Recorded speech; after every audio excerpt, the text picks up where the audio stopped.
존경하는 헌법재판소 재판관님들께 2024 헌나 7 경찰청장 조지호 탄핵 심판 사건의 소추위원 국제사법위원장 추미애입니다. 오늘 피청구인에 대한 탄핵 소추 사유를 말씀드리기에 앞서 지난해 12월 3일 계엄의 밤의 충격을 떠올리지 않을 수가 없습니다. 일국의 대통령의 지위에 있는 사람이 자신의 통수권 관할 하에 있는 군인과 경찰의 총칼을 앞세워 국회의원을 비롯한 정치인들을 체포 감금하고 국회를 침탈하고자 하였고, 헌법기관인 선거관리위원회를 군경을 동원하여 사실상 장악하고자 하였습니다. 더욱 충격적인 사실은 윤석열 전 대통령이 국민의 직접 선거에 의해 만들어진 여소야대 국회에서 의결된 탄핵소추안, 주요 정부 예산 삭감 등 대통령에 대한 국회의 헌법상의 견제권을 행사한 것에 대해 반국가 행위라고 규정하면서 국회를 범죄자 집단의 속을 자유민주주의 체제를 붕괴시키는 파렴치한 종북 반국가 세력으로 낙인 찍으면서 일거에 척결하기 위해서 비상계엄을 선포한 것이라는 등의 궤변을 늘어놓은 것입니다. 하지만 윤석열 전 대통령의 반헌법적인 내란 행위는 국민의 저항과 동원된 군인들의 소극적 대처 속에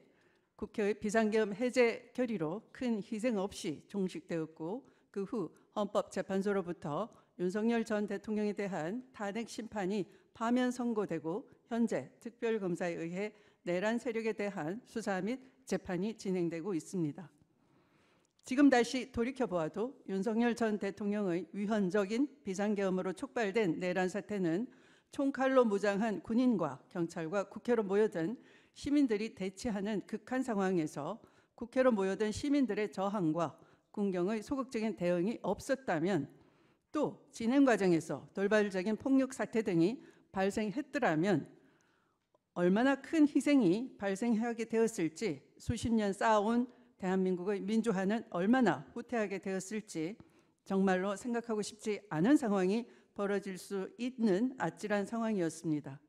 한편 윤석열 전 대통령의 위헌적인 비상계엄이 모의되고 선포되는 과정에서 대통령을 보좌하는 국무위원이나 관료들이 대통령에게 비상계엄이 위헌적이고 위법적인 것임을 지적하고, 아무리 상관의 명령이라도 위법적인 명령에 따르는 것을 거부하였다면 비상계엄 사태가 사전에 좌절되거나 총칼로 무장한 군경이 시민과 대치하는 극한 상황까지 전개되지 않을 수 있었다는 점을 지적하지 않을 수 없습니다. 하지만 현실은 한덕수 국무총리를 비롯한 모든 국무위원들과 대부분의 관료들은 비상계엄의 위헌 위법성을 인식하고 있으면서도 이를 지적하고 반대 의견을 내는 사람이 한 명도 없었고, 오히려 비상계엄이 합법적인 외관을 갖추는 데 협조하거나 수수방관하면서 사실상 이를 방조하고 위헌 위법적인 비상계엄 포고령 및 국회 등에 대한 무력 통제, 침탈, 점거 등과 같은 대통령의 위헌 위법적인 명령을 그대로 이행하면서 사실상 비상계엄에 가담하였던 것입니다. 나아가 국무총리를 비롯한 국무위원들, 그리고 비상계엄에 동원된 군인과 경찰의 지휘 라인에 있던 장성들과 경찰 간부들은 국회에서 비상계엄 해제가 결의되고 헌법재판소의 탄핵 심판 사건이 진행되고 내란행위 가담자에 대한 수사와 재판이 진행되자 내란행위 가담을 적극 부인하면서 모든 책임을 상부에 돌리거나 심지어 부하들의 책임으로 돌리면서 책임 회피에 급급한 모습을 보이고 있습니다. 하지만 국회에서 통과된 특검법에 의해 개시된 특별검사 수사를 통해 국무총리를 비롯한 국무위원 및 군경 지휘부에 대한 내란 가담 혐의가 점차 밝혀지고 있음은 그나마 다행스러운 일이 아닐 수 없습니다. 비상계엄 당시 경찰청장으로 근무하고 있던 피청구인은 비상계엄 선포 직전인 2024년 12월 3일 19시 20분경 서울경찰청장 김복hin식과 함께 윤석열 전 대통령의 호출을 받고 삼청동 안가에서 국방부 장관 김용현이 배석한 자리에서 윤석열 전 대통령을 만나 비상계엄 선포 계획을 듣고 비상계엄 문건을 건네받으면서 협조 요청을 받았고, 이 지시에 따라 경찰 병력을 동원하여 국회의원을 비롯한 모든 사람의 국회 출입을 통제하도록 지시하여 국회의원의 비상계엄 해제 결의를 위한 국회 의결을 방해하였습니다. 피청구인은 위와 같은 국회 출입 통제에도 불구하고 국회의원 상당수가 담을 넘어 국회 본회의장에 들어가는 등 실제 국회 의결권 행사를 방해하지 않았다고 주장하지만 피청구인의 지시에 의해 국회 출입이 사실상 전면 통제되고 있는 상황에서 국회의장을 비롯한 상당수 국회의원들이 담을 넘어서라도 국회 본회의장 진입을 시도할 수밖에 없었던 상황 자체가 피청구인의 위헌 위법한 지시에 의한 국회 봉쇄의 상황을 단적으로 보여주는 것에 다름 아니라 할 것입니다.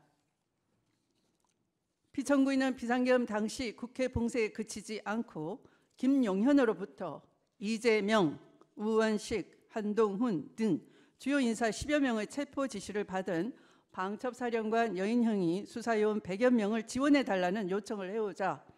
국가수사본부에 협조를 지시하였고, 이러한 피청구인의 지시에 의해 국가수사본부 인원들이 체포조 편성에 적극 가담하였습니다.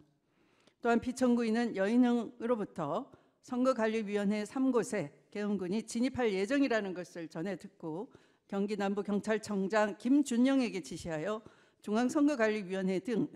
3곳에 무장경찰 병력을 동원하여 출입을 통제하고 외곽 경계를 담당하도록 하는 등 중앙선거관리위원회에 대한 위헌 위법적인 점거 행위에 적극 가담하였습니다. 이러한 피청구인의 행위는 국회의 계엄 해제 요구권을 방해함으로써 정면으로 침해하는 것이며 헌법상 대의민주주의, 국회의원의 심의 표결권을 침해함은 물론 형법상 내란죄 권리행사 방해죄에 해당하는 범죄 행위로 볼 소지가 충분하다 할 것입니다. 피청구인의 위와 같은 위헌 위법 행위는 헌법 수호의 관점에서 대한민국 헌법 질서의 본질적 요소인 자유민주적 기본 질서를 위협하고 기본적 인권을 유린하며 법치주의 원리 및 의회 제도 등의 본질을 붕괴시키는 헌법 파괴 행위이자 주권자인 국민에 대한 배신 행위로 그 직무에 있어 헌법과 법률을 중대하게 위반한 것이라 할 것입니다. 위헌 위법한 비상계엄을 선포한 대통령의 내란 행위에 가담하고 국회의 계엄 해제권 행사를 방해함으로써 헌정 질서를 위태롭게 한 피청구인의 이러한 행위는 그